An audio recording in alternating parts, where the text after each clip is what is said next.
Hello everyone, and welcome to my channel. My name is Margaret Whitfield, though everyone here in Cedar Falls, Iowa knows me simply as Miss Maggie, the lady who makes those hand-stitched quilts you see at the farmer's market every Saturday morning. I'm 79 years old, and today I want to share with you the most difficult story I've ever told. It's about losing everything in a single day, and how 3 generations of women found the strength to rebuild from ashes.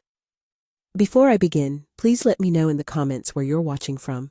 I love connecting with people from around the world, and if this story resonates with you, don't forget to subscribe and hit that like button.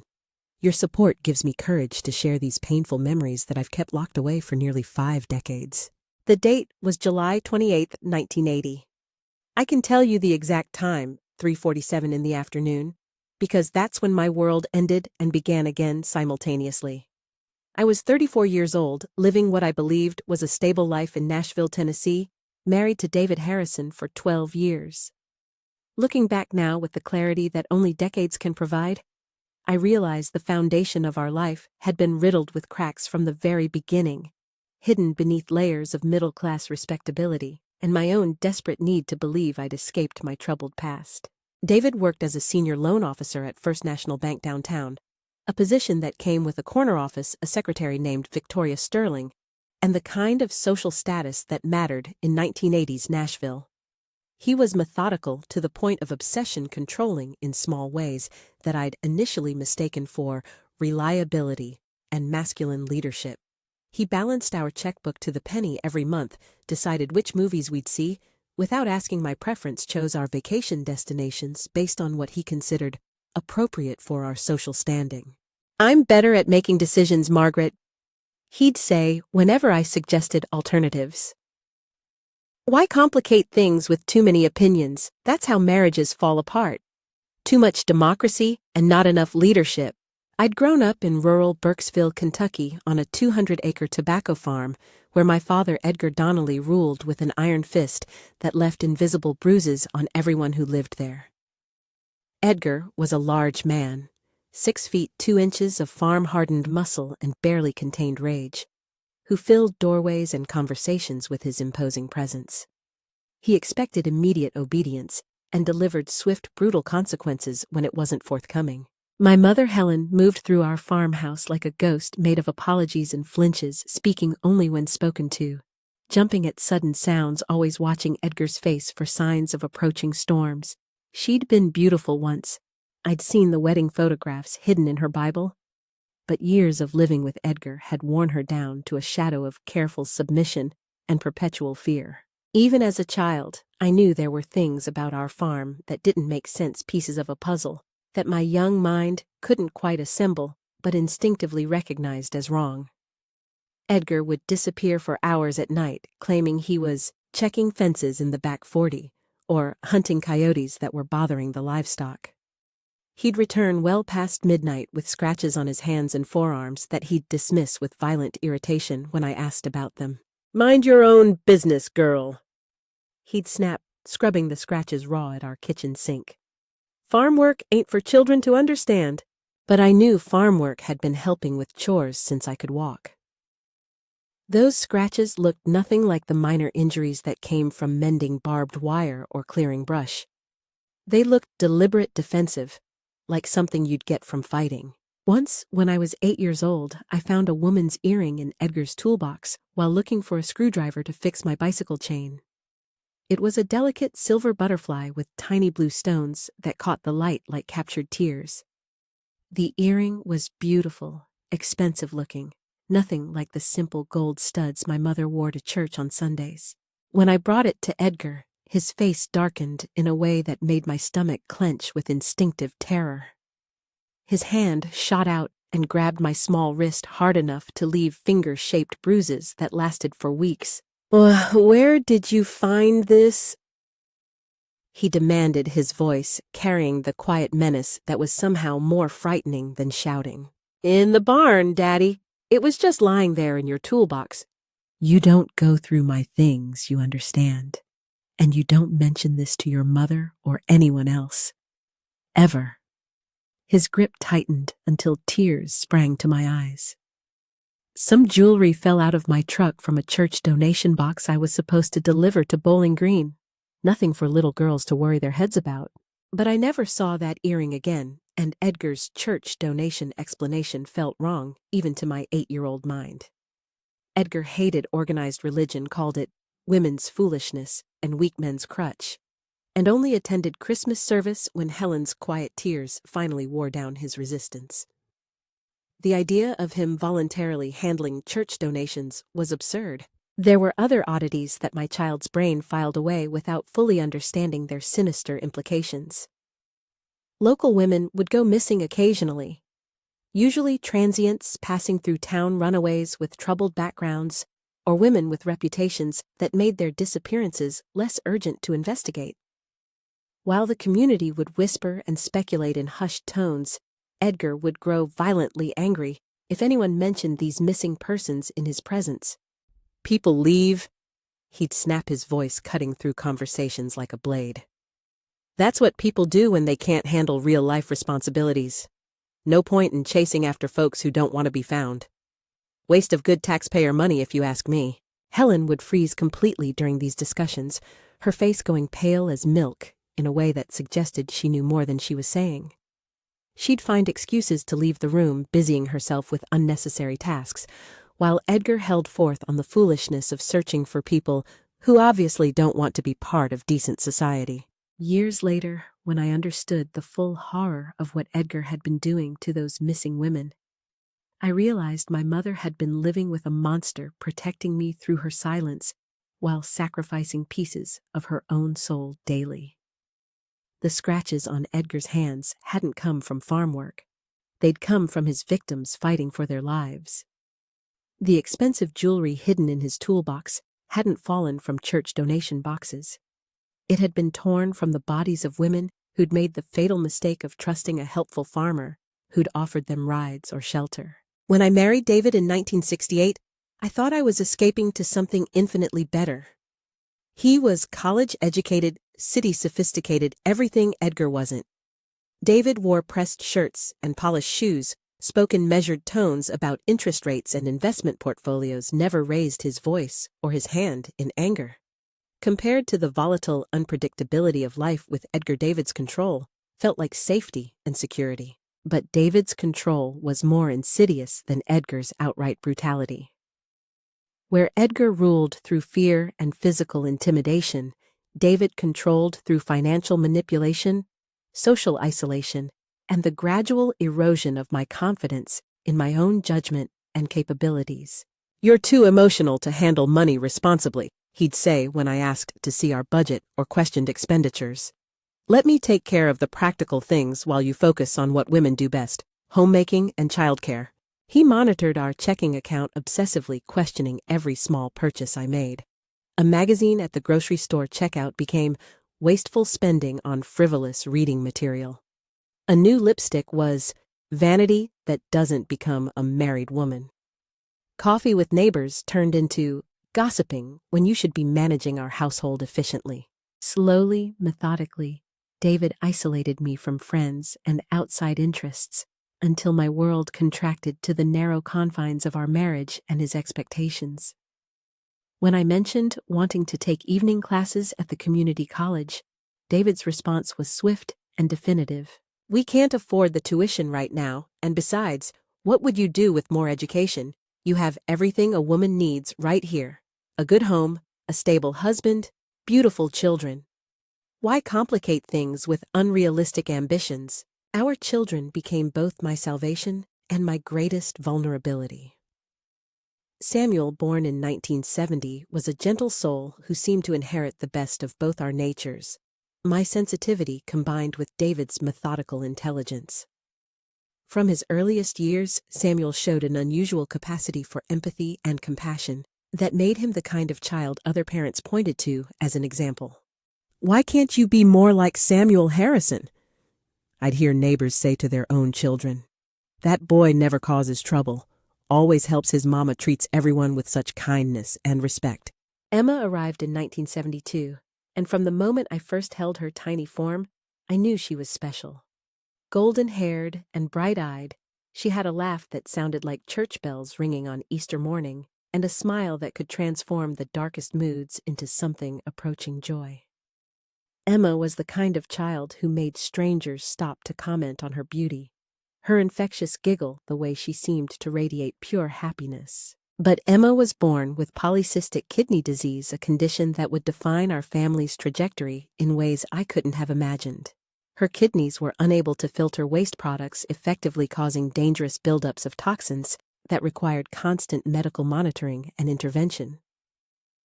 Even as a toddler, Emma endured frequent hospital visits, painful procedures and medications that made her feel sick more often than well. Despite her illness, Emma never complained. She'd dance around our living room to Dolly Parton songs, even when her tiny feet were so swollen she could barely squeeze them into shoes. She'd sing off-key versions of Jolene while I braided her hair for school-making faces in the mirror that had Samuel and me dissolving into laughter. "When I grow up, I'm gonna be a nurse, like Miss Patricia," Emma would tell anyone who'd listen. Miss Patricia was her favorite dialysis nurse at Vanderbilt Children's Hospital, a woman with infinite patience and a Mary Poppins-like ability to make medical procedures feel like games rather than ordeals. "I'm gonna take care of sick children and make them feel better just like she does for me." Samuel appointed himself Emma's protector from the moment she was old enough to walk. He'd carry her backpack at school when she was too weak from treatments, share his lunch when her appetite failed during bad weeks, and read her stories from our collection of fairy tales when dialysis sessions left her exhausted and queasy. "Emma's my best friend," Samuel told his fourth-grade teacher during a family interview that spring. "She's braver than any soldier I ever heard about, and she never gets mad about being sick, even when it hurts real bad. When I grow up, I want to be as brave as Emma is every single day." I worked as a medical assistant at Davidson County General Hospital, a job that paid modestly, but gave me insights into Emma's condition that most parents didn't have. I could interpret her lab results, understand the concerned looks that passed between doctors when they thought I wasn't watching, recognize exactly what it meant when Emma's creatinine levels climbed, or when protein appeared in her urine samples. David's reaction to Emma's diagnosis revealed character flaws I'd been unconsciously overlooking for years. He treated her illness as a personal inconvenience, a disruption to his carefully planned life that he resented more with each passing year. Medical appointments conflicted with his work schedule, prescription costs affected his budget projections, and Emma's unpredictable health crises interfered with social obligations he considered important for his career advancement. "Other men don't have to deal with this kind of ongoing crisis," he'd mutter while reviewing monthly medical bills. "Other men have normal families where children are healthy, and wives don't spend every spare moment at hospitals and doctors' offices." The implication was clear. Emma's illness was somehow my fault, a reflection of inadequate maternal care or genetic deficiency that I'd brought to our marriage. David never said this directly, but his resentment permeated our household like toxic gas poisoning family interactions and creating an atmosphere of perpetual tension. By summer 1980, Emma's condition had deteriorated significantly despite our carefully managed treatment regimen. The 3 times weekly dialysis sessions at Vanderbilt were becoming less effective at clearing toxins from her small body. Her energy levels dropped even on good days, and she was retaining fluid despite strict dietary restrictions and diuretic medications. Dr. Rebecca Martinez, Emma's pediatric nephrologist, called us in for a consultation that would change everything. Dr. Martinez was a woman in her early 40s, one of only 3 pediatric kidney specialists in Tennessee at that time. She had a gentle but direct way of explaining complex medical situations that never talked down to parents, but never overwhelmed us with incomprehensible technical jargon either. "Emma needs a kidney transplant." Dr. Martinez said, her hands folded carefully on her desk, her expression serious but not without hope. "Her current kidney function has dropped to approximately 12% of normal. Without intervention within the next 6 months, we're looking at a very grave prognosis." The year 1980 was still early in the history of pediatric kidney transplantation. The procedures were risky, expensive, and required either finding a compatible living donor or waiting on a list for a deceased donor match that might never come. Dr. Martinez explained that the new end-stage renal disease program through Medicare could cover approximately 80% of the surgical and hospitalization costs, but finding a suitable donor remained our primary challenge. The waiting list for deceased donors can range from 6 months to 2 years, depending on blood type and body size, she explained with careful precision.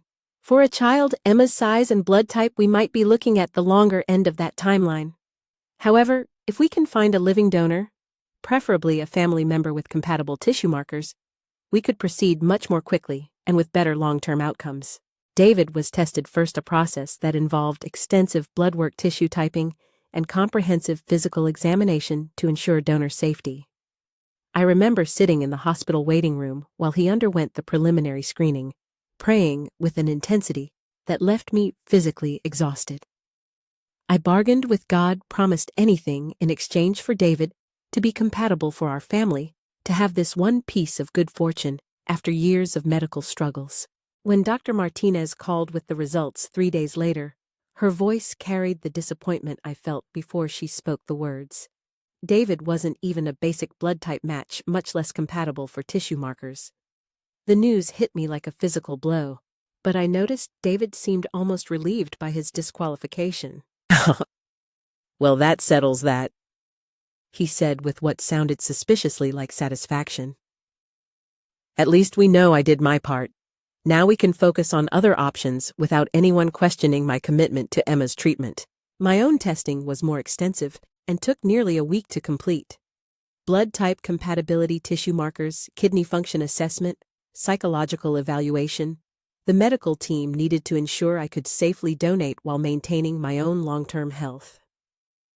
For 3 days after the testing was complete, I lived in a state of suspended animation, calling Dr. Martinez's office multiple times daily for results. When she finally called, I could hear the disappointment in her voice before she delivered the news. "Margaret, I'm so sorry. Your blood type is compatible and your kidney function is excellent, but the tissue matching isn't close enough for transplantation. The risk of rejection would be too high even with aggressive immunosuppressive therapy." Samuel was automatically disqualified due to his age. At 10 years old, he wouldn't be considered for donation until at least age 18, time Emma's failing body couldn't afford to wait. That left my parents in rural Kentucky as our last hope among family members. The 3-hour drive to Burkesville felt like traveling backward through time and circumstance. Emma slept most of the way, curled up in the back seat with her favorite stuffed animal, a one-eyed teddy bear she'd named Brave, after a character in one of her storybooks. Samuel sat beside her reading quietly from his Hardy Boys collection, occasionally looking up to check on his sister with the protective concern that had become second nature. Helen greeted us with tears already flowing, her embrace encompassing both children, while she whispered prayers of gratitude for our safe arrival. She'd aged noticeably since our last visit 6 months earlier, her once dark hair now completely gray, her movements slower, but still carrying the nervous energy I remembered from childhood. Edgar's testing took place at the Regional Medical Center in Bowling Green, the closest facility equipped for the sophisticated blood work and tissue typing required for transplant evaluation. For 2 days, we waited in my childhood bedroom while Edgar underwent procedures that would determine Emma's fate and our family's future. When Dr. Sarah Chen, the transplant coordinator, called with preliminary results, her excitement was audible through the telephone line.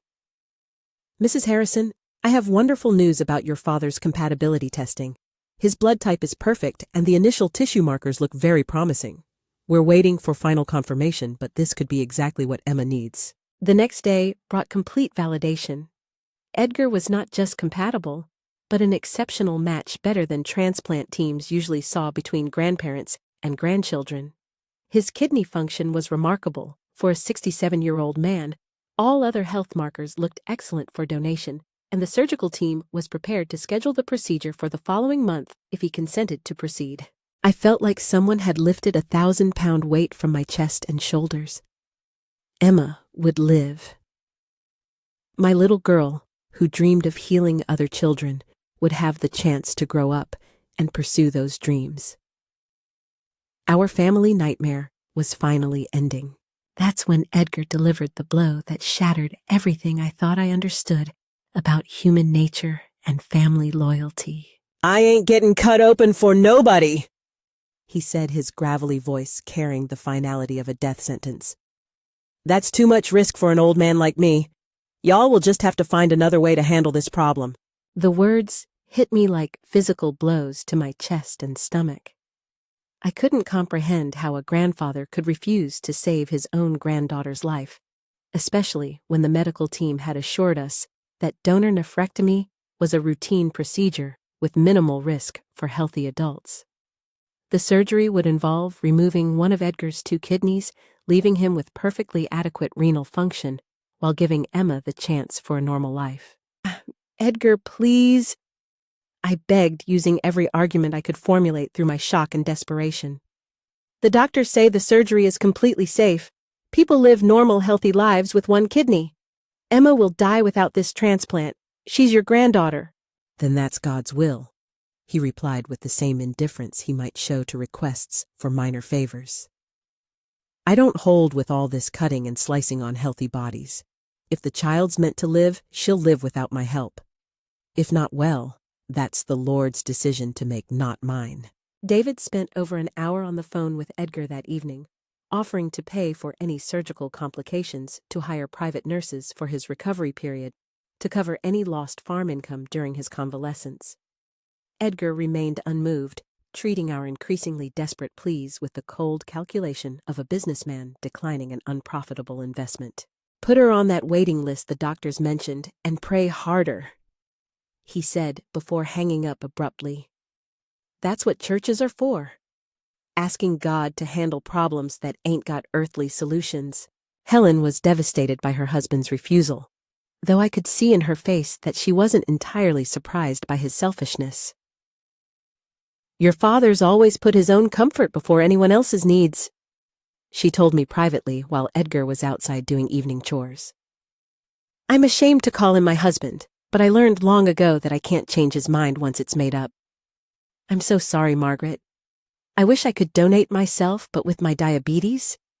We returned to Nashville with hearts full of lead and hope reduced to the slim statistical chance of finding a deceased donor match in time to save Emma's rapidly failing kidneys. Dr. Martinez enrolled Emma in the regional organ-sharing network and intensified her treatment protocol, but we all understood we were fighting against time and biology with increasingly limited weapons. The summer heat that year was particularly brutal, with temperatures reaching the high 90s day after day, and Emma's condition made temperature regulation increasingly difficult. She spent most of July in air-conditioned spaces, too weak for the outdoor activities she'd loved just months earlier. Samuel adapted his own summer plans to stay close to his sister, reading to her for hours at a time, setting up elaborate tea parties with her collection of stuffed animals, teaching her card games that could be played from bed when she was too tired to sit up comfortably. "Emma's teaching me to be patient," Samuel told me one evening as we watched her sleep fitfully in the living room recliner that had become her preferred resting place. "She never gets mad about being sick or complains about feeling terrible, so I figure I can learn to not get mad about staying inside all summer instead of playing baseball with my friends." David's behavior during this critical period became increasingly concerning in ways that I was only beginning to recognize as significant. He complained constantly about the mounting medical bills despite our insurance coverage and the government assistance programs that covered most expenses. 3 times weekly trips to Vanderbilt for dialysis meant time away from work, and David began expressing resentment about every hour spent in hospital waiting rooms. "This is bankrupting us emotionally and financially," he'd mutter while reviewing bank statements and medical bills. "We can't maintain this pace indefinitely. Maybe we should consider alternative approaches to Emma's situation." When I pressed him to explain what he meant by alternative approaches, David would become evasive, changing the subject or leaving the room entirely. He began working longer hours at the bank, claiming they were short-staffed and needed senior employees to cover additional responsibilities. Weekend business trips became more frequent, always with explanations that seemed reasonable, but felt somehow hollow when I examined them closely. Looking back now with 4 decades of perspective and hard-won wisdom, The signs of David's affair were obvious enough that my failure to recognize them seems almost willfully blind. The new cologne that he claimed was a free sample from a magazine subscription. Phone calls that he'd take in private, always business-related, according to his explanations. The way he'd immediately change conversational direction when I asked about his day or suggested meeting him downtown for lunch. But I was so completely consumed with Emma's deteriorating condition that I dismissed these red flags as stress-related behavioral changes. David had never been particularly demonstrative or romantic during our 12 years of marriage, so his increased emotional distance didn't immediately alarm me. I assumed he was processing Emma's illness in his own way, perhaps struggling with feelings of helplessness and inadequacy that many fathers experience when unable to fix their children's problems through action or determination. The crisis came on a sweltering Tuesday evening in late July. Emma had seemed slightly better that morning, managing to eat half a bowl of cereal and asking if she could paint her fingernails to match mine. A small request that filled me with disproportionate hope and joy. By 6 o'clock that evening, everything had changed with terrifying speed. Emma spiked a fever of 104.2 degrees. Within the span of 30 minutes began vomiting violently, with blood mixed into the bile, and complained of abdominal pain so severe it made her curl into a tight ball and scream with each wave.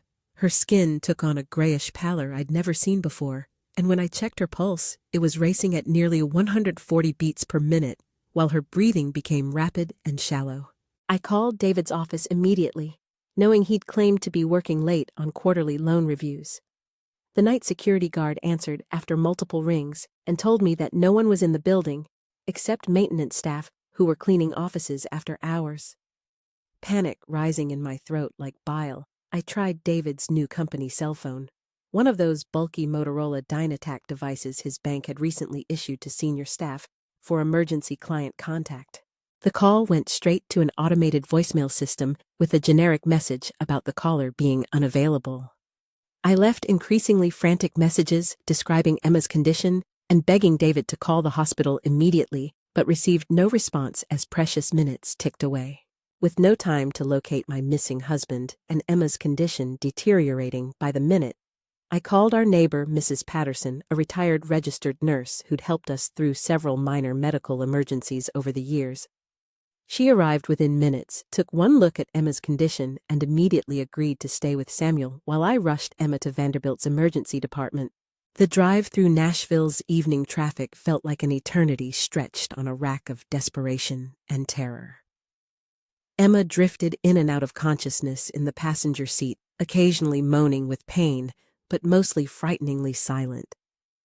Her breathing had become so labored that I could hear her struggling for each breath over the car's air conditioning and radio. I ran 3 red lights and drove on the shoulder during a traffic jam on Interstate 40, not caring about traffic laws or potential accidents when my daughter's life hung in the balance. Other drivers honked and gestured angrily, but their outrage seemed to come from another universe where such trivial concerns mattered. The emergency department at Vanderbilt Children's Hospital moved with practiced efficiency when I carried Emma through the automatic doors, her small body limp in my arms and burning with fever. Triage nurses immediately recognized the signs of acute kidney failure complicated by systemic infection, what the medical team called sepsis with multi-organ involvement. Dr. Kevin Park, the attending emergency physician, was a man in his early 30s with kind eyes and steady hands that inspired confidence even in crisis situations. He took one look at Emma's condition and immediately called for aggressive intervention while explaining the severity of her situation.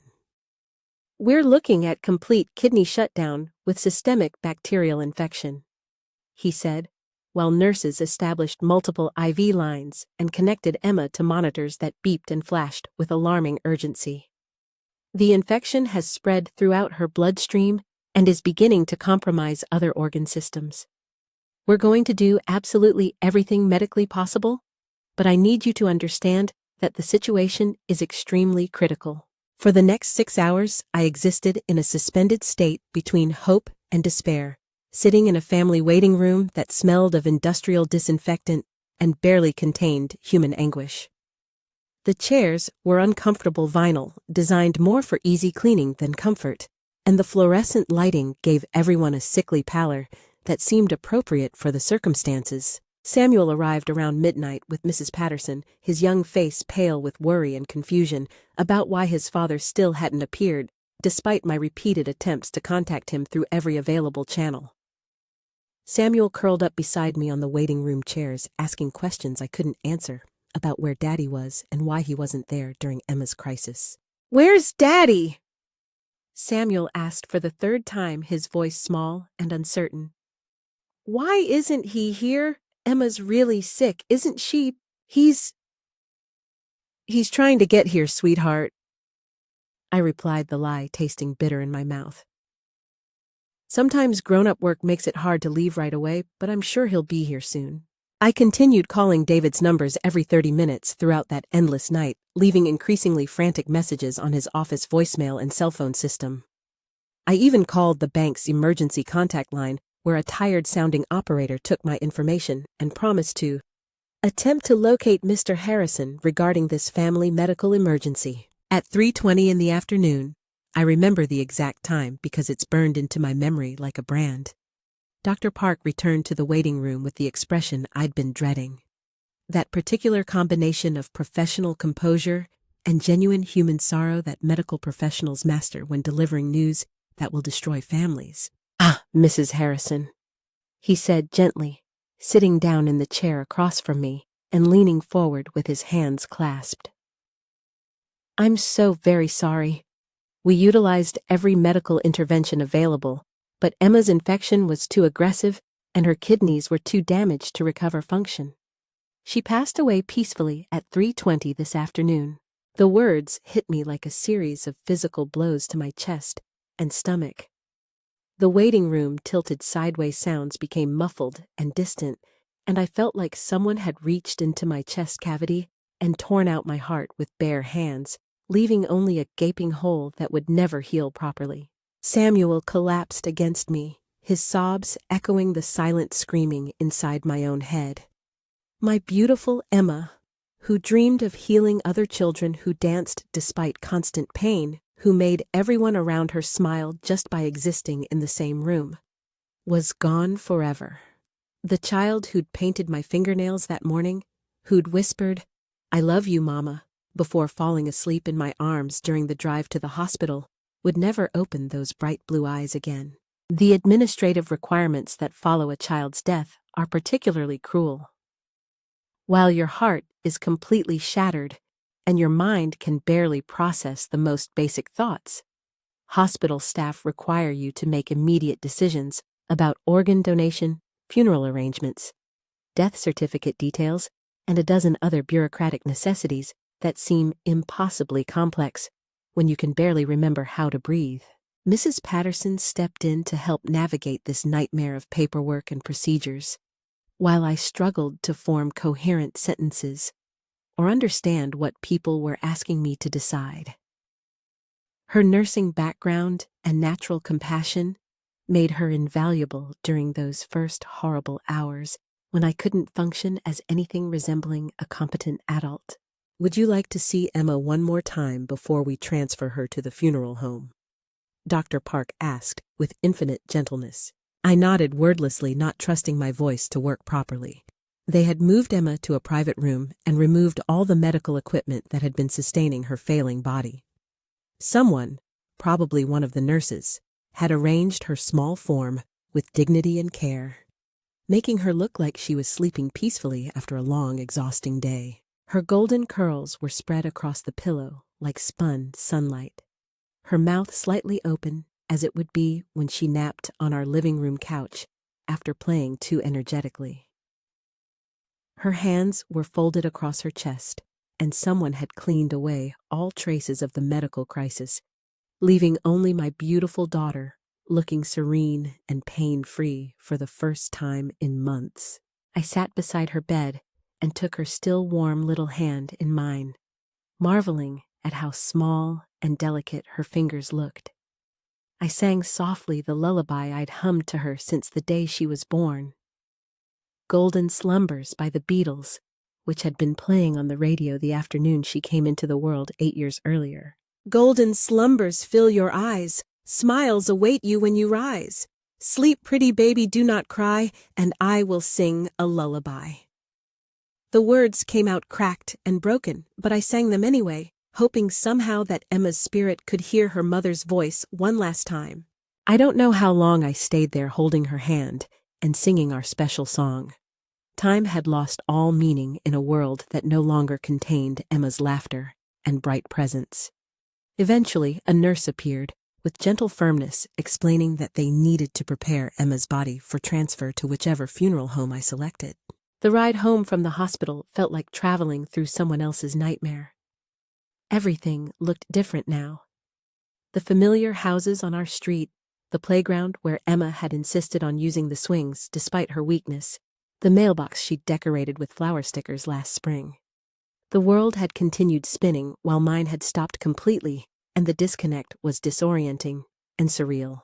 I walked through our front door expecting David to be there, waiting ready to share this unbearable grief, to help me figure out how to explain to Samuel that his beloved sister was never coming home, to somehow find strength in each other during the darkest moment our family had ever faced.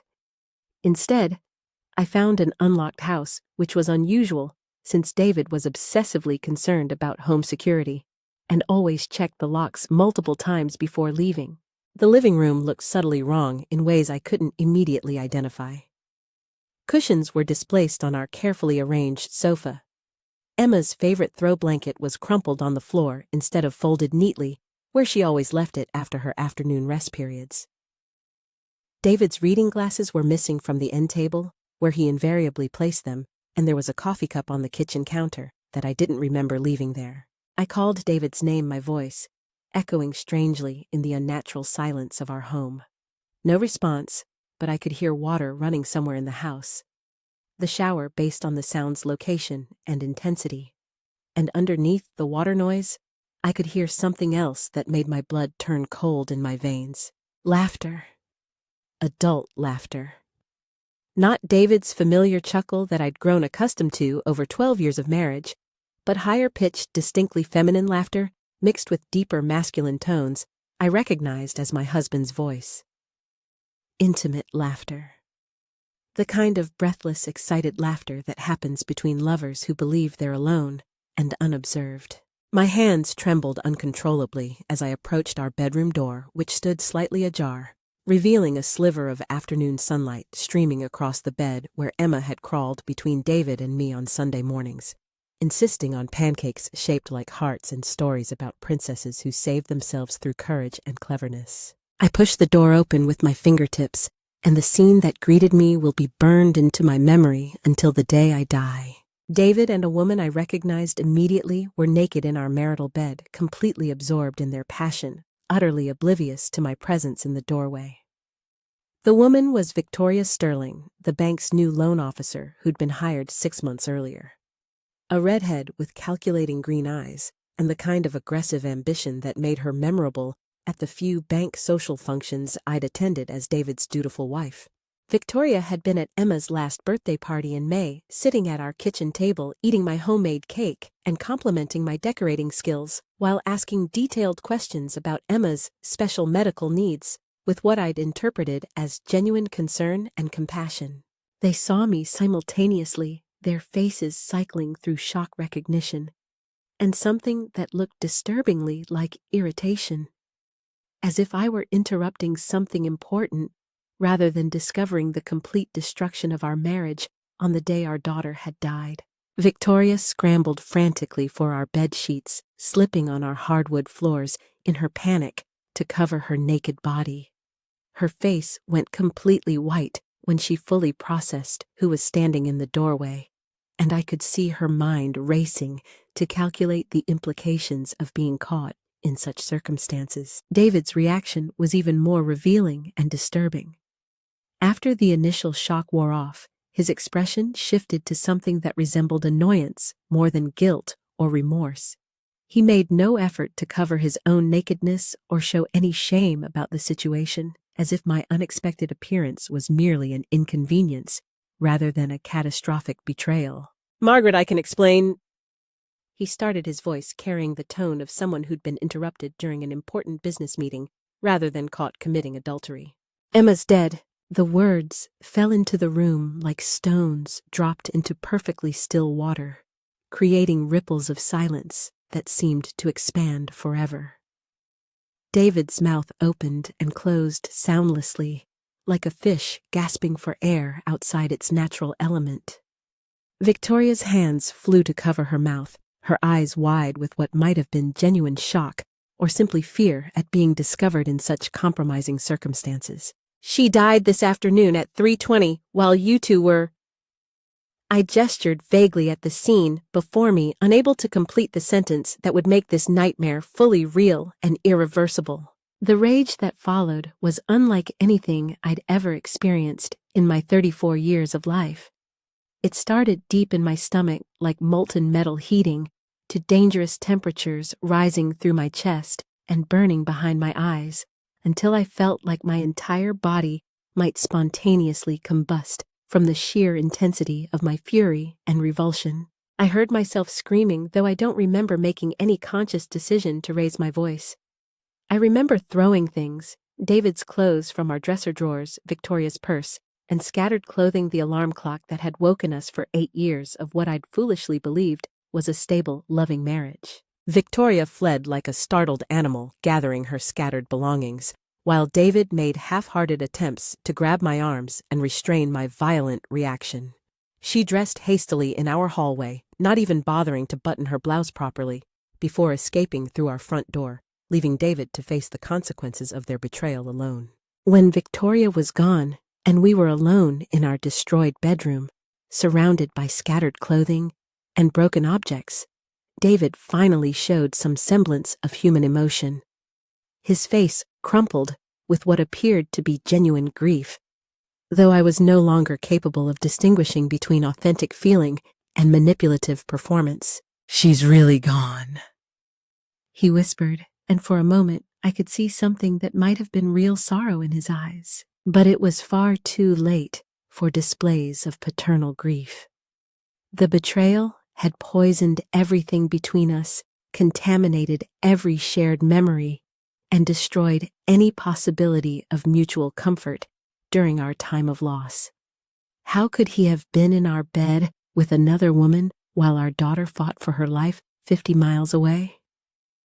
How long had this affair been continuing while I worked extra shifts to pay Emma's medical bills? How long?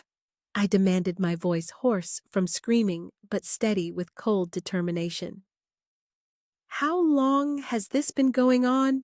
David's resistance crumbled under the weight of circumstances and his own guilt.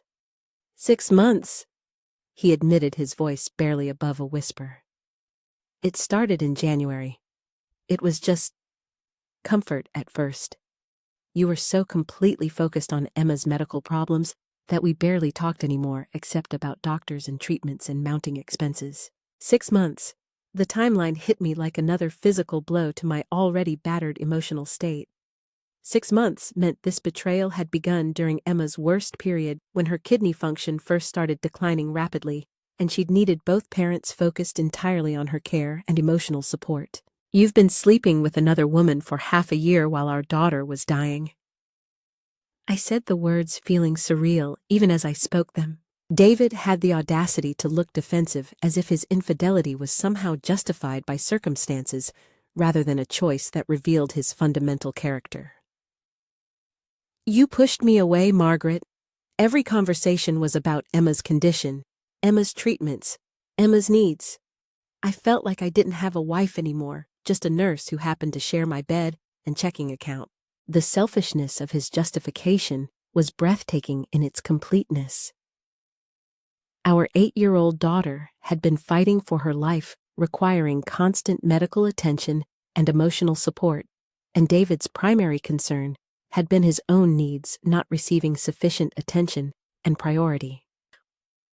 "Where were you tonight?" I asked, my voice now deadly calm, in a way that seemed to frighten him more than my earlier screaming and violence. "Tonight, when I called your office at 8:30, when Emma was having seizures in the emergency room, when I needed my husband to be reachable while our daughter was dying. Where exactly were you? David's face crumpled as understanding dawned about the magnitude of his abandonment. We went to dinner after work at that new restaurant downtown, then came back here because I thought you'd be at the hospital all night like usual. I turned off my cell phone because I didn't want to be interrupted during. He couldn't finish the sentence, but the implication was crystal clear. David had been having a romantic dinner with his mistress, followed by sex in our marital bed, while Emma fought her final battle against kidney failure and systemic infection.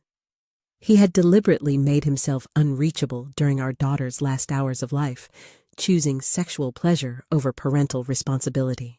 I packed suitcases for Samuel and myself that night, methodically folding clothes, while David alternated between pleading for forgiveness and attempting to justify his actions through increasingly desperate and self-serving arguments.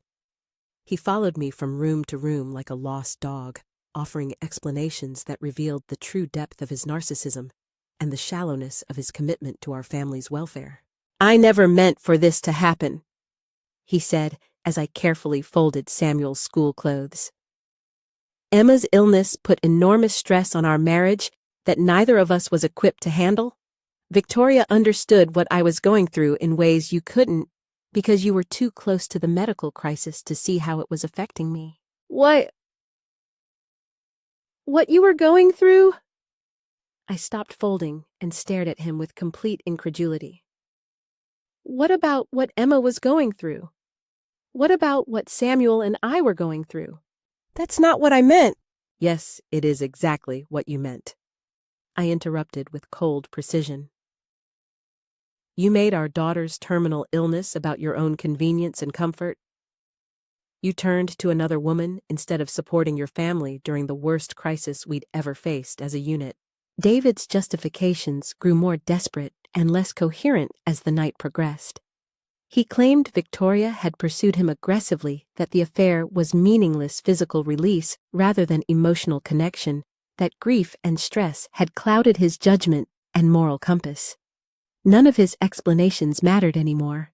The betrayal was complete and absolute, and forgiveness was not just impossible, but unthinkable. "I'm taking Samuel to my parents' house in Kentucky," I announced as I closed the second suitcase and prepared for our departure. "We're leaving on the morning bus, and I don't want you to contact us or attempt to follow us." "You can't just take my son away from me, Margaret. Samuel needs his father, especially now that Emma's gone." "Watch me," I replied with finality. "You forfeited your right to call yourself Samuel's father when you chose sexual gratification over your daughter's life." David grabbed my arm with more force than he'd ever used, before his desperation finally overriding his usual calculated behavior and emotional control. "Margaret, please think about this rationally. We can work through this crisis together. Couples survive infidelity all the time with proper counseling and commitment to rebuilding trust. We can start over, honor Emma's memory by staying together as a family." I pulled free from his grip and looked at him as if seeing a stranger wearing my husband's face. "We could have survived an affair under different circumstances," I said with complete certainty. "We could never survive you choosing another woman over our dying daughter. That's not a marriage problem, David. That's a character problem, and character doesn't change with therapy or good intentions." I didn't sleep that night. Instead, I sat in Emma's room, surrounded by her drawings taped to the walls, her collection of stuffed animals arranged on shelves, her bookshelf full of fairy tales and stories about brave children overcoming impossible odds through courage and determination. Samuel found me there around dawn, crawling into my lap like he had when he was much smaller, and the world seemed manageable. "Is Daddy coming with us to Grandma Helen's house?" he asked with the directness that children bring to complex adult situations. "No, sweetheart. Daddy has some things he needs to figure out by himself." Samuel was quiet for a long moment, processing this information with the gravity of someone far older than his 10 years. Then, "Is he the reason you're crying? Besides Emma, Children observe family dynamics with startling clarity, understanding undercurrents and tensions that adults often assume go unnoticed. I hugged Samuel tighter, marveling at his perceptiveness, even in the midst of our family's complete dissolution. Daddy made some choices that hurt our family very badly, I explained carefully. Sometimes when people make terrible choices, families have to live separately while everyone figures out how to be better people. Like when Tommy's parents got divorced last year.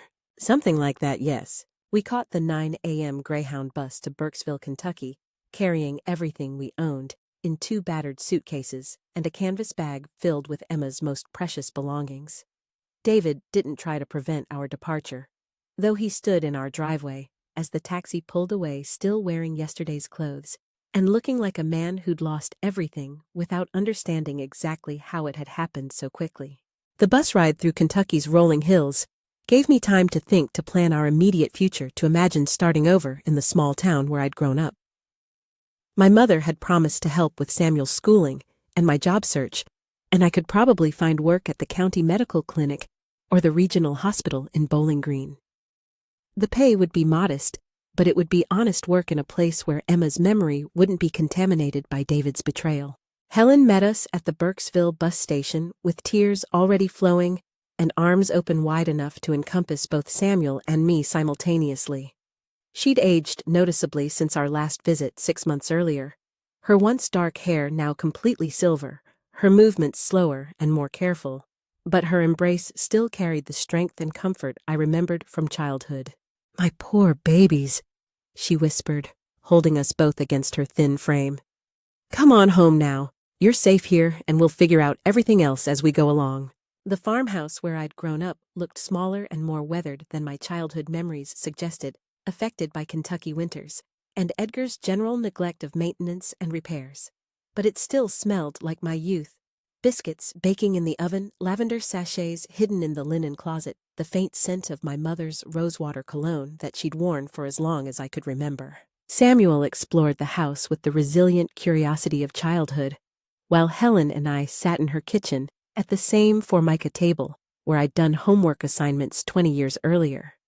I told her everything that had happened: Emma's rapid decline and devastating death, David's betrayal on the worst day of our lives, the complete destruction of everything I'd believed about my marriage and family. Helen listened without judgment, occasionally reaching across the table to squeeze my hand or wipe away tears I didn't realize I was shedding. Her silence was comforting rather than awkward, the kind of understanding that comes from a woman who'd survived her own share of male-inflicted damage and disappointment. "That man never deserved you or those precious children," she said finally, her voice firm with conviction.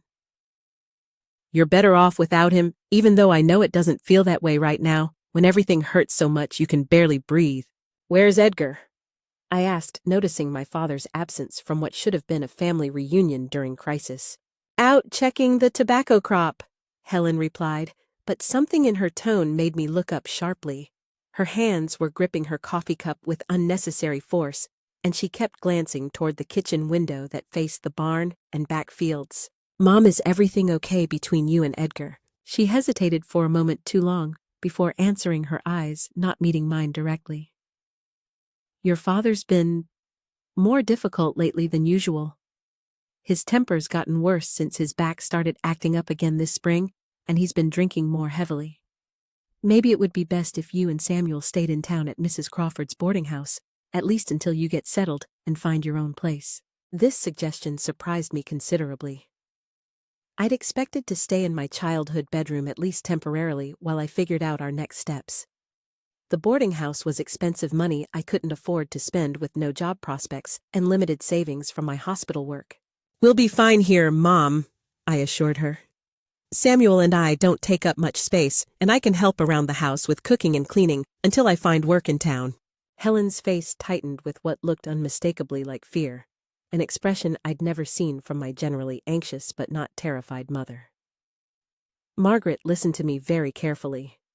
"Your father isn't the same man who raised you. He's gotten mean in ways that go beyond his usual bad temper. Unpredictable, dangerous even. Before I could ask what she meant by dangerous, we heard Edgar's pickup truck crunching up the gravel driveway, the engine rattling with mechanical problems he was too stubborn or cheap to repair properly. Helen immediately began bustling around the kitchen with sharp, nervous movements, transforming from the comforting mother who'd embraced me at the bus station into the hypervigilant wife I remembered from my teenage years. Edgar entered without knocking or calling out tracking mud across Helen's freshly mopped floors with the casual disregard of someone who'd never cleaned anything himself. At 67, he was still physically imposing. 6 feet 2 inches of farm-hardened muscle and barely contained aggression that seemed to fill rooms and conversations with unspoken threats. His work clothes smelled of tobacco motor oil and something else that took me a moment to identify. Alcohol, though it was barely past 3 o'clock in the afternoon. His eyes, which had always been small and calculating, now held a meanness that seemed more pronounced than I remembered from my youth. "Well, look what the cat dragged in," he said, examining me with a gaze that made my skin crawl with discomfort. "The runaway wife comes home with her tail between her legs and her bastard child in tow." "Hello, Edgar," I replied, having stopped calling him Dad years earlier, after too many instances of cruel comments and unpredictable rages that had made family visits increasingly unpleasant. Helen, fix me a plate," Edgar commanded, settling into his chair at the head of the kitchen table, without acknowledging Samuel, who'd wandered in from exploring the house and now stood uncertainly in the doorway. "Well, where's my granddaughter?" Edgar asked, though his tone suggested he already knew the answer and was asking more to establish conversational control than from genuine concern or curiosity. "Emma passed away yesterday morning," I said, the words still feeling surreal and impossible, even after 24 hours. For a moment, Edgar's weathered face showed something that might have been regret or even grief. Then his expression hardened again into the mask of calculated indifference I'd learned to dread during childhood. "Probably for the best," he said, cutting into the ham Helen placed before him. "That child was nothing but medical bills and heartache from the day she was born. Dragged your whole family down with her problems and complications. At least now, you can focus on raising the boy proper instead of wasting time and money on lost causes." The callousness of his words hit me like a physical slap across the face. Samuel gasped audibly beside me, his young face stricken with confusion and hurt. Helen closed her eyes in what looked like shame or resignation, as if Edgar's cruelty was expected, but still painful to witness. "Don't you ever speak about Emma that way again," I said, my voice shaking with barely controlled rage and protective instinct. Edgar's eyes narrowed dangerously, and I saw something flicker across his features that made every childhood survival instinct scream warnings in my head. "You don't tell me what I can say in my own house, girl. Maybe that's part of your problem. No respect for authority, no understanding of a woman's proper place in the natural order." "My daughter just died, and my marriage is over," I replied, standing up from the table with as much dignity as I could manage. "I don't need lectures about proper places from anyone, especially not today." "Your husband called me this morning," Edgar said with malicious satisfaction, clearly enjoying the power of information I didn't possess. "Had a long, enlightening conversation about your situation and your recent behavior. Seems you've been giving him considerable trouble acting like some kind of women's liber instead of behaving like the wife you promised to be." My blood turned to ice water in my veins, and I felt the room spinning slightly around me. "David called you—" "Damn right he did," Edgar continued with obvious pleasure at my distress. "Asked me to talk sense into you, help you understand what happens to women who don't know their place in marriage and family. Said you'd been refusing your wifely duties, acting all high and mighty because of that sick child's medical problems." The conversation was taking a dangerous turn that I recognized from my youth. Edgar's particular method of building toward explosions of violence that always seemed spontaneous but felt carefully calculated and deliberate. I could see Helen trying desperately to catch my attention, shaking her head slightly in warning while pretending to busy herself with kitchen tasks. "I'm not discussing my marriage with you," I said firmly, moving toward the kitchen door. "Samuel, go get your backpack. We're going to that boarding house Mom mentioned. Sit down. Edgar commanded, his voice carrying the absolute authority that had terrorized my childhood and adolescence. No, we're leaving right now. That's when Edgar smiled, and I saw something in his expression that made every suppressed childhood fear come rushing back with adult understanding of what those fears had really meant all along. Helen, Edgar ordered, without taking his eyes off me. Take the boy outside. Show him the chickens or the barn cats or whatever. I need to have a private conversation with my daughter about proper behavior and respect. Edgar, please, Helen said quickly, her voice tight with barely controlled panic. Leave her alone. She's been through enough tragedy for one day. She doesn't need— I said take the boy outside, Edgar interrupted with steel in his voice. Now, Helen, don't make me repeat myself. The menace in his tone was unmistakable and absolute. Helen, moving like someone walking toward her own execution, took Samuel's hand with trembling fingers. Come on, sweetheart, she said to Samuel, her voice artificially cheerful but strained. Let's go see if the barn cats had their kittens yet, like I thought they might. Samuel looked confused, but obedient the way children do when adult tensions become too complex and frightening to fully understand. Can Mommy come with us to see the kittens in just a few minutes? Helen replied, her voice carefully controlled. As they reached the kitchen door, she turned back toward me and mouthed a single word that made my heart stop. Run! But Edgar was positioned between me and the front door, and the back door led directly to the yard where Samuel would witness whatever Edgar was planning.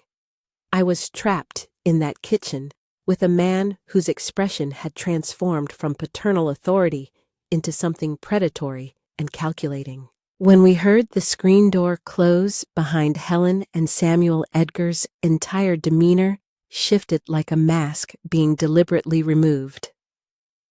The pretense of fatherly concern melted away, completely replaced by something that made my mouth go dry with terror and recognition. Your husband asked me to teach you some manners, Edgar said, rising from his chair and moving closer with deliberate slowness. Said you needed to be reminded what happens to women who forget their proper place in the natural order of things. Stay away from me, I warned, backing toward the kitchen counter until I felt the cold formica against my spine. David told me all about your little rebellion. Edgar continued conversationally, as if discussing weather or crop conditions. How you won't let him touch you anymore like a proper wife should. How you think you're too good for your marriage vows and wifely obligations. How that sick child turned you against your own husband with all her medical demands and expenses. Edgar took another step closer, and I could smell whiskey on his breath, mixed with tobacco and the stale scent of unwashed clothes.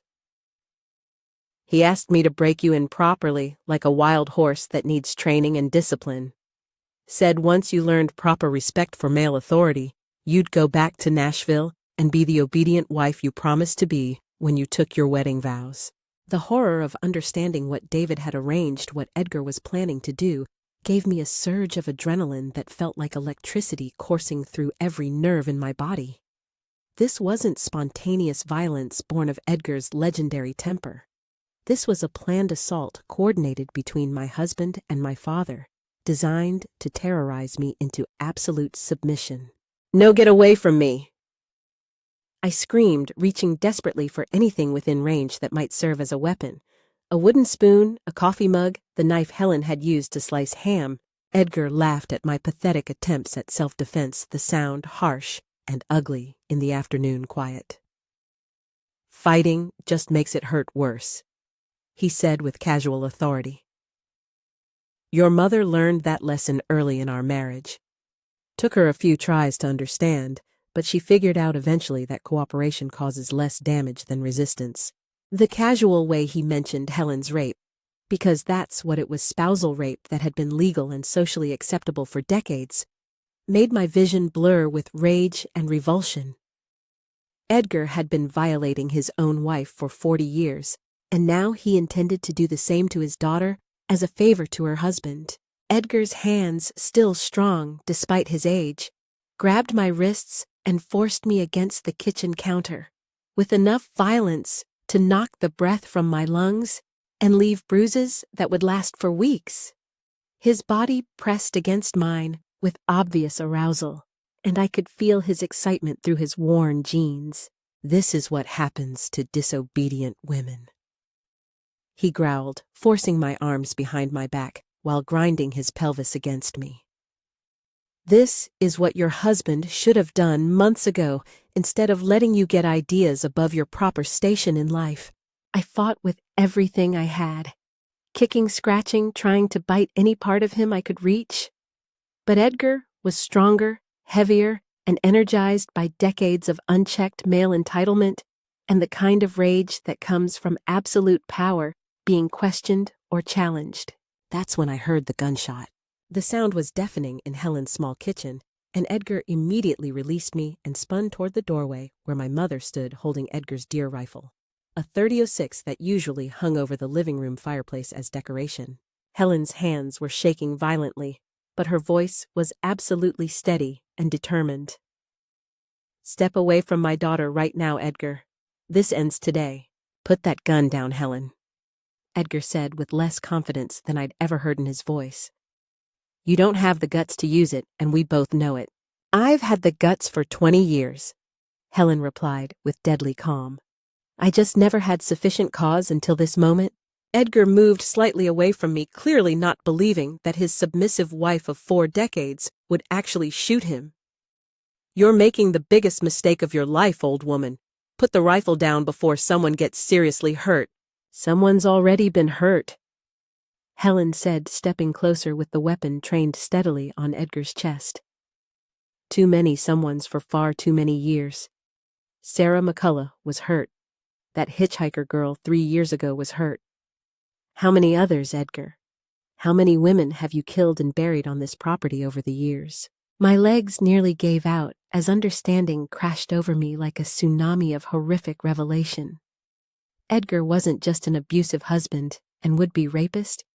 He was a serial killer who'd been using our isolated farm as his personal hunting ground for vulnerable women who wouldn't be missed or aggressively searched for. "You don't know what you're talking about," Edgar said, but his voice had lost its previous authority and confidence. "I found Sarah McCullough's necklace in your truck 3 months after she disappeared," Helen continued with inexorable precision. "The silver butterfly with blue stones that her mother described to police when they couldn't find her body. I found it and kept quiet because I was terrified of what you'd do to me and Margaret if I tried to stop you." Helen fired another warning shot, this time close enough that Edgar instinctively ducked and stumbled backward. "The next bullet goes directly into your chest, Edgar. I promise you that." I took advantage of his distraction and confusion to run toward the kitchen door, calling for Samuel, who appeared immediately from behind the chicken coop, where Helen had apparently hidden him when she realized what was about to happen. "Mommy, what's wrong? Why is Grandma Helen shooting the gun?" Samuel asked with wide, frightened eyes. "Get in the truck right now, sweetheart," I said, lifting him into Helen's old Ford pickup. "We're leaving immediately." I started the engine while Helen backed slowly out of the house rifle, still trained on Edgar, who stood in the kitchen doorway, looking simultaneously enraged and calculating like a predator whose prey had unexpectedly turned dangerous. "This isn't finished, Helen," Edgar called as she reached the truck and tossed the rifle into the bed. "You can run, but you can't hide forever. I'll find you both, and when I do, you'll wish you'd minded your own business." "Watch me," Helen replied, climbing into the passenger seat and slamming the door. We drove to Bowling Green without speaking, both too shaken and traumatized to process what had just occurred. Only when we'd checked into a motel using cash Helen kept hidden in a coffee can for emergencies did she tell me the complete, horrifying truth about Edgar and his decades of violence against women. "I should have left him years ago," Helen whispered that first night as Samuel slept between us in the narrow motel bed. "But back then, women like me didn't have options or resources. No money, no education, nowhere to go with a child. So I stayed and looked the other way when women started disappearing from the area." She told me about finding evidence over the years. Jewelry that didn't belong to her, clothing items hidden in Edgar's truck, sometimes blood on his work clothes that he claimed came from butchering livestock or hunting accidents. About neighbors who'd mentioned seeing Edgar talking to women who were later reported missing by families or employers. About her growing certainty that she was married to a monster who'd been killing for pleasure and power since before I was born. Why didn't you go to the police with what you suspected? With what proof? Helen asked bitterly. Edgar's drinking buddies included half the sheriff's department in those days. Besides, I was too terrified to take that risk. If I'd been wrong about the murders, he would have beaten me to death for making false accusations. If I'd been right about them, he would have killed me to keep me quiet, and then what would have happened to you? We stayed in that Bowling Green motel for 4 days, while Helen tried to figure out our next move and safest course of action. She was terrified to return to the farm, convinced Edgar would kill all 3 of us rather than risk exposure of his crimes. But she was also afraid to run too far. Edgar knew people throughout Kentucky had connections that might help him track us down if we tried to disappear completely. On the 4th night, Helen made a decision that changed the trajectory of our lives forever. "We're going back to the farm," she announced with quiet determination. "But not to stay and not to hide. I'm going to finish what I should have done 20 years ago when I first suspected what kind of monster I'd married." I knew exactly what she meant, and I didn't try to talk her out of it. Edgar was a serial killer who would never stop hunting and murdering vulnerable women as long as he drew breath. The legal system had failed to recognize his crimes or protect his victims. Sometimes justice requires action outside official channels, no matter how terrible the moral cost. We left Samuel with a trusted babysitter at the motel, telling her we had urgent family business to handle that couldn't wait until morning. Helen and I drove back to the farm after midnight using her house key to enter through the kitchen door we'd fled through 4 days earlier. Edgar was passed out at the kitchen table, exactly as Helen had predicted, an empty whiskey bottle beside him, snoring with the deep unconsciousness of chronic alcoholism and absolute confidence in his own invulnerability. He'd been drinking heavily since our escape, probably celebrating what he considered a narrow escape from consequences. "Go wait in the truck," I whispered to Helen, but she shook her head. "This is my responsibility," she said quietly. "I should have stopped him decades ago before he killed all those innocent women. The least I can do is finish it properly." Helen reached into her purse and pulled out a small prescription bottle filled with white pills. "Heart medication for my diabetes," she explained in barely audible tones. 20 of these dissolved in alcohol will stop a man's heart within 30 minutes. It'll look exactly like cardiac arrest brought on by acute alcohol poisoning." We worked together in absolute silence, crushing the pills and mixing them into Edgar's whiskey bottle while he snored obliviously.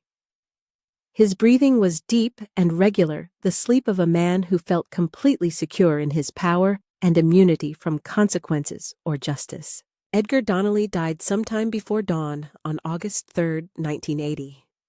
When the county coroner examined his body, they found a 67-year-old man who'd suffered a massive heart attack brought on by acute alcohol poisoning and previously undiagnosed cardiac disease. At his age, and with his well-known history of heavy drinking, such deaths weren't uncommon in rural Kentucky. The funeral 3 days later was sparsely attended. Helen played the grieving widow convincingly, and I played the shocked daughter who'd just reconciled with her difficult father before his sudden passing. Even Edgar's drinking buddies from town couldn't be bothered to show up for someone they'd probably suspected of being dangerous, but had chosen to ignore as long as he only targeted undesirable women. Helen sold the farm to a developer within 2 months, using the proceeds to fund our separate fresh starts in locations far from Kentucky and its painful memories. She moved to St. Petersburg, Florida, where she could disappear into anonymity among thousands of other retirees. Samuel and I headed to Cedar Rapids, Iowa, where we became Margaret and Samuel Whitfield, starting over with new identities and carefully constructed histories. For 2 years, we built a quiet, careful life based on anonymity and constant vigilance. I found work as a medical assistant at a family practice, while Samuel enrolled in elementary school and gradually stopped asking when we might see Daddy again. We lived modestly, avoided drawing attention to ourselves, and began to believe we might actually escape our past permanently. Then David found us. His first letter arrived like a poisonous snake, sliding under our apartment door, carrying threats and accusations that made my hands shake as I read his familiar handwriting. David had hired a private investigator, spending his savings and Victoria's inheritance money to track down his kidnapped son and fugitive wife. The letter was full of rage, self-pity, and legal threats, but the most chilling part came in the final paragraph. I know what you and your mother did to Edgar, Margaret. Heart attacks don't just happen to healthy men who've never had cardiac problems. Come back to Nashville with my son immediately, or I'll make sure the Kentucky State Police take another very close look at that conveniently timed death. The second letter arrived 3 weeks later, more specific and threatening in its accusations. David had somehow obtained copies of Edgar's medical records and autopsy results. He'd spoken personally to the county coroner who'd performed the examination. He'd even visited the farm before Helen sold it, asking pointed questions about Edgar's final days and our abrupt departure immediately after his death. David was building a case, methodically gathering evidence and testimony that could destroy our new lives if presented to the right authorities. He'd also discovered our new identities and current address in Cedar Rapids, making it clear that geographical distance offered no protection from his determination to reclaim control over Samuel and punish me for leaving. I called Helen in Florida from a payphone outside Samuel's school, using the coded language we'd developed for emergency communications. He knows, Mom, I said when she answered. Not everything, but enough to cause serious trouble for both of us. How specific are his threats and accusations? Very specific. He's been to Kentucky, talked to medical officials there, obtained Edgar's records. He knows Edgar didn't die from natural causes, and he's threatening to present evidence to authorities if I don't return to Nashville with Samuel immediately. Helen was quiet for a long time, and I could almost hear her calculating options and probabilities through the telephone connection. When she finally spoke, her voice carried the same deadly calm I'd heard the day she'd confronted Edgar with a rifle. Then David has become the same kind of problem Edgar was, she said with chilling precision. And we handle that kind of problem the same way we handled Edgar. Permanently and completely. Helen arrived in Cedar Rapids 3 weeks later, ostensibly for a grandmother's visit, but actually to help plan David's permanent removal from our lives. We researched his current situation carefully and discovered he'd made our task easier through his own self-destructive behavior. David was still in Nashville, still working at First National Bank, still living with Victoria in a downtown apartment. But his finances were ruined from private investigator fees and legal consultations. His reputation at work was damaged by rumors of family abandonment and increasingly erratic behavior. He'd developed a serious drinking problem that was affecting his job performance, and several colleagues had expressed concerns about his stability and judgment. Men like David don't just disappear without extensive police investigations, Helen observed after reviewing the information we'd gathered. But men like David do have fatal accidents when they're drinking heavily and making increasingly poor decisions about personal safety. We waited patiently for the right opportunity, monitoring David's behavior patterns and looking for the optimal moment to act. The opportunity came in mid-December when David wrote to inform me he'd be driving to Iowa during his Christmas vacation to reclaim Samuel, whether I cooperated with his demands or not. He'd rented a car for the trip, made hotel reservations in Cedar Rapids, even mapped out his preferred route through rural highways that were notorious for winter weather hazards. David's arrogance and sense of invulnerability made him predictable, and predictability made him vulnerable. On December 22, 1980, David Harrison's rental car was found wrapped around a large oak tree on a remote stretch of Highway 31 outside Nashville. According to the Tennessee State Police accident report, he'd been driving late at night in icy conditions with a blood alcohol level of 0.18, more than twice the legal limit. Physical evidence suggested he'd lost control on a curve known locally for weather-related accidents, striking the tree at approximately 60 miles per hour. The investigation concluded that David had died instantly from massive trauma when his vehicle impacted the oak at high speed. There were no witnesses to the single-car accident, no other vehicles involved, and nothing suspicious about an intoxicated man driving recklessly on dangerous roads during hazardous weather conditions. Victoria Sterling claimed David's body and arranged a small funeral service that was attended by a handful of bank colleagues and former neighbors. No family members were present. I sent flowers with a generic condolence card, but didn't attend the service or contact Victoria directly. Samuel asked why Daddy wasn't coming for Christmas, as he'd promised in his final letter, and I told him that Daddy had gotten very sick and gone to heaven to be with Emma. Children often accept simple explanations more readily than adults accept complex lies, and Samuel seemed to find comfort in the idea that his father and sister were together somewhere beyond earthly pain and disappointment. Helen returned to Florida after New Year's, and Samuel and I resumed our carefully constructed life in Cedar Rapids. Neither of us ever discussed David's accident directly, but we both understood that dangerous men who threaten innocent families sometimes create circumstances that lead to their own destruction. The years that followed were marked by gradual healing and cautious optimism. Samuel graduated from high school with honors, earned a full scholarship to the University of Iowa, and eventually became a civil rights attorney specializing in domestic violence cases. He helps families escape dangerous situations safely and legally, using the law to protect people the way legal systems failed to protect us. I worked at Cedar Rapids Family Medical Center for 15 years before retiring to pursue quilting full-time. What had begun as therapeutic handwork, repetitive motions that helped calm anxiety and process trauma, eventually became a small business selling handmade quilts at craft fairs throughout Iowa and neighboring states. Each quilt tells a story through its patterns, colors, and fabric choices. Some commemorate joyful occasions, weddings, births, graduations, anniversaries. Others serve as memorials for loved ones lost too soon to illness or accident. I've made healing quilts for women starting over after leaving abusive relationships, for families rebuilding after tragedy, for anyone who needs something beautiful to wrap around themselves when the world feels cold and threatening. Helen lived another 15 years in Florida, passing peacefully in her sleep at age 82. She never remarried or spoke of Edgar except to express gratitude for the peace that came after his death. Her final letter to me contained only one sentence: "No regrets, my brave daughter. We protected innocent people from monsters, and that's something to be proud of rather than ashamed." Samuel married Jennifer, a social worker, who shares his commitment to helping vulnerable families escape dangerous situations. They've given me 2 beautiful grandchildren.